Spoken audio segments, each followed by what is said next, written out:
Interstellar's editing blows my mind, but the editor explains that it comes down to this simple principle. If you're not vested, McConaughey's relationship with his daughter is so strong. That just pulls you through the whole movie, and his love of getting back to his daughter is completely understandable. I'm coming back.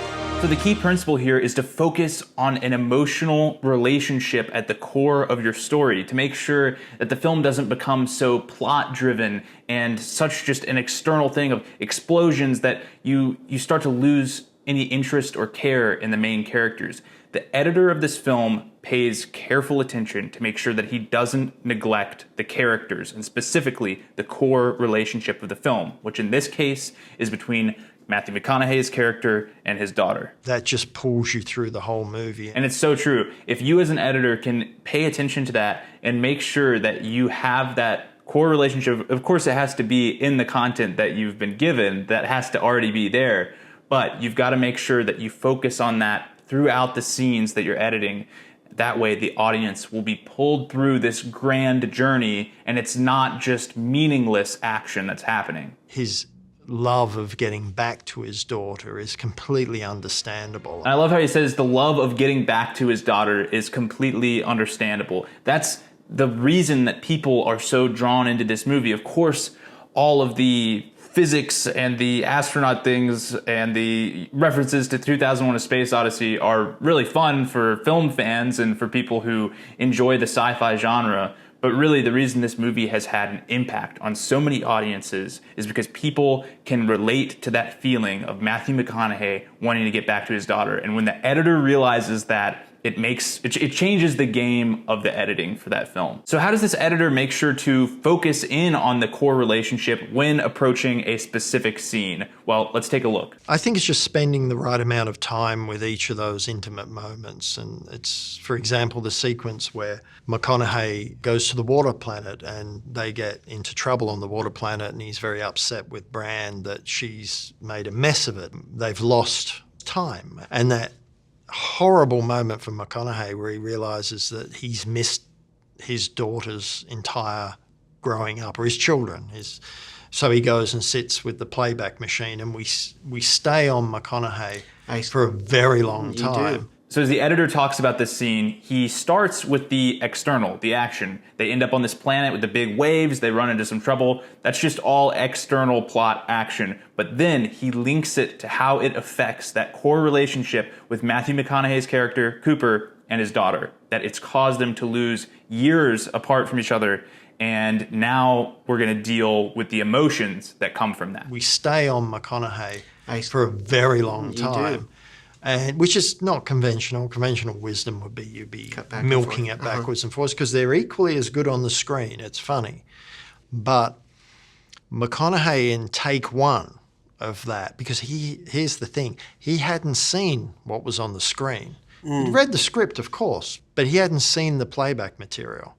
So when he sat down, I'd pre-edited the playback material. So when they push the button, that stuff comes up, and I think that's the most amazing moment. You know, he just goes for it. That's all one take. And he wasn't rehearsed ahead of time. That was him seeing it for the first time. Didn't want to see it. Wow. And so he had that immediate, profound reaction. So as an editor, he probably had all kinds of material to work with, different angles from that day for this specific scene, but he focused in on what is the best for the emotions. And he noticed that take one from McConaughey was the best emotionally, and just holding simply on that one shot of his face would be the most powerful. So that is just the sign of a great editor, when you're willing to give up cutting and having all these cuts. You know, you might think as an editor it's more impressive to make as many cuts as you can, but in this case, it's about reserving when to cut and just holding on that performance, just lifting up the work that the actor did on set that day and just letting that speak for itself. And ultimately, as an editor,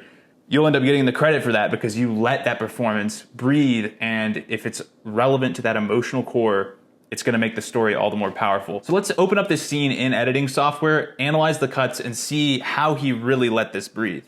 Our longest shot to start this off is a shot with Matthew McConaughey's reaction to the amount of time that they've been gone. How many years? By now it must be. It's 23 years, 4 months, 8 days.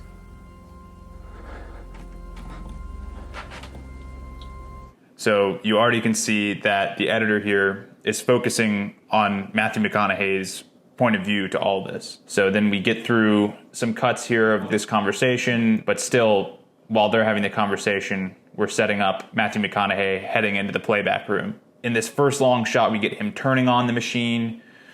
We get him, emotionally preparing to see what he's about to see. And at first, he gives us this smile here, and he's happy to see his kid. But then the emotions kick in, and it starts to hit him. Quick shot of what he's seeing, and then right back to him so we can get an update on where is he emotionally. And it's hitting him. Another shot of the screen just to establish that time has passed. Grandpa died last week. We buried him out in the back 40 next to Mom. But we hear the news of Grandpa dying, and we're back to another long shot of Matthew McConaughey and just letting that dialogue be in the background. Murph was there at the funeral, and we don't see her that much, but she came for that. And he's talking about Murph here, so it's really important that we see Matthew McConaughey's character taking this in the very moment that we are hearing it. Bye.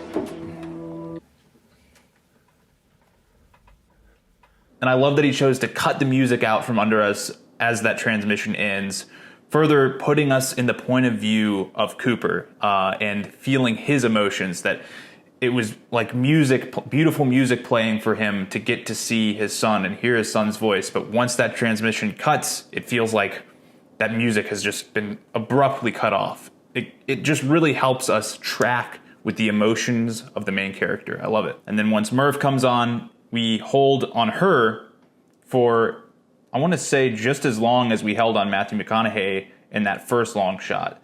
That's 44 seconds, 48 seconds. So just a little bit less, but still the second longest shot in this scene is now on Murph. Just zooming out, look at this. Our two longest shots in this whole scene are of our two main characters who the editor said their relationship is what holds this story together. So here's the editor walking the walk that he's talking. I love it. So cool to see. And this shot of Murph here, it's slowly dollying in, which you'll notice the same thing could be achieved by a digital zoom if you wanted to, but in this case definitely looks like, definitely a dolly move.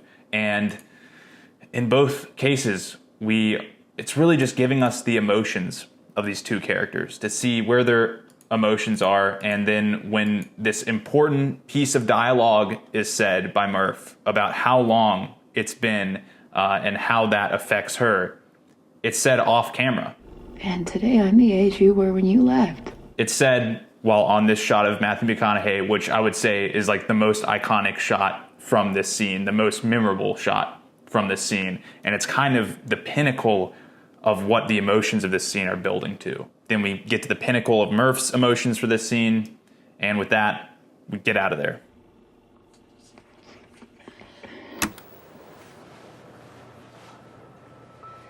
I love what the editor has to say about how he did that transition to end off that really emotional scene. Let's check it out. I think from the scripting, it just, the scene ends and the next scene is Earth. Chris would always start with them reaching and sitting back. Like he's good at, a great gift for an editor is Chris doesn't shortchange you on the intros and out. Even if he thinks you're not going to use them, he shoots them anyway. And I've worked with some directors who don't, and it's really frustrating because, you get rid of 90% of them, but oh, wow, they work when they work. And that one was just the first time we did it, and we're like, now that's a cut. Stepping back out to the bigger picture, this film is about 3 hours long. And even with paying attention to the emotional relationship that's at the core of the film, it's still quite a daunting task to edit something like this. So that's why the editor approached this film with what he calls editing in paces. The whole thing with editing in paces, I believe, is you want to make a movie long enough to make them want more, not long enough for anyone to say it's boring or dull, or I was like, again, it was just in the rhythm and the pace of the film is where the movie needed that next action kicker. But it was gratifying to know that we had those moments, because just when you think, I don't want another dialogue sequence, something would happen. And I think in other movies where maybe the scenes are a bit more modular, or scenes that you can pull out or drop or cut in half, that is what you're always looking for, is that, you know, that feeling when you're watching a movie and you've just had this very long dialogue scene and then you cut and it's like, oh no, they're going to go again. And it's like, please, somebody blow something up. So it's all about staying in this balanced flow of action to dialogue, the perfect ratio of when you're feeling like, all right, there's been too much action happening, not enough character development, and not enough time in the emotions of the story, then it's time to get to that dialogue. And of course, this is all influenced by the writing of a film. But if you're working on a video, if you're working on a documentary, and even if you're working on a film, you can work with the director to make sure that these scenes are edited in a way that you don't have that effect where, oh great, they're going to talk again. I mean, we've all been there. We've all felt that before, even in a YouTube video. So the key is balance that so that you've had just enough action, time to do some dialogue, and develop the characters. All right, enough of that. Let's ramp it back up. The scene that we took a look at, the 23 years scene, that came off of a lot of action. And so it's got to be earned to get to that emotional part, or maybe some important dialogue that needs to be worked out. This movie has a ton of dialogue in it, and Christopher Nolan is known for his heavy, like, expositional dialogue about theoretical physics and a bunch of stuff that could just be considered jargon. So how does this editor handle all that? There's a lot of dialogue, and as you say, you know, there's a lot of theoretical physics, and you know, there was always a little bit worrying that we'd suddenly hit this in the movie, we go, oh, you know, because it's just like astronauts sitting around chatting. But what they're chatting about is big. So you quickly realize you can't eliminate it, because it's all, Chris writes a very so carefully interwoven dialogue that, you know, people might at first blush go, oh yeah, you could shorten half of that, could come out. It's like, I kid you not, you can't. It's because dense. those lines all play into the next sequence, and there's like 3 reasons for everyone to say anything. The thing is, if you can get them in, like get the audience to engage with these characters and believe in their journey and believe in the stakes, then those scenes can work. So once again, that emotional core is really important. If you can get people bought into the film on the fact that they care about Cooper's relationship with Murphy and that he wants to get back to her, then you can have all of the more complex dialogue scenes because they're within that context, within that overarching goal. I think the pace of the film was something we worked out for a long time, and we tried a couple of times to pack stuff down, especially McConaughey. As you pack it down, it lost everything. It like completely started to fall over in the meaning of the lines and everything. And I mean, we've had success on the Batman movies in packing the dialogue down. And you would think, why not? Could do it with this. It didn't work. It didn't work at all. The movie itself was just basically telling you it's just not going to do this. And I think it might be something to do with McConaughey's performance of thoughtful dialogue.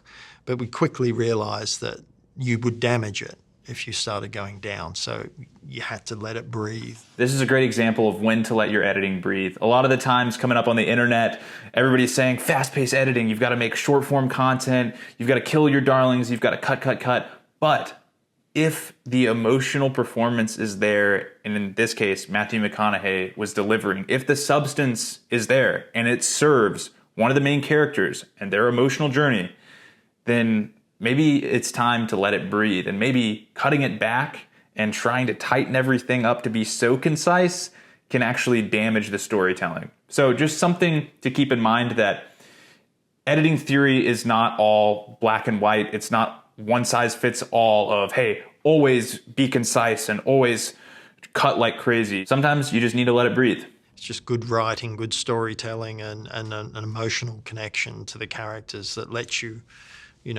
sail through that journey. It's just good storytelling and an emotional connection to the characters that let you sail through that journey. And what that practically means for us as editors is to pay attention to the emotions of the main characters, to focus in on their point of view, to use music to heighten their feelings and let us be in tune with the feelings and emotions of the main characters, to make sure to hold on their reactions longer than reactions of other characters.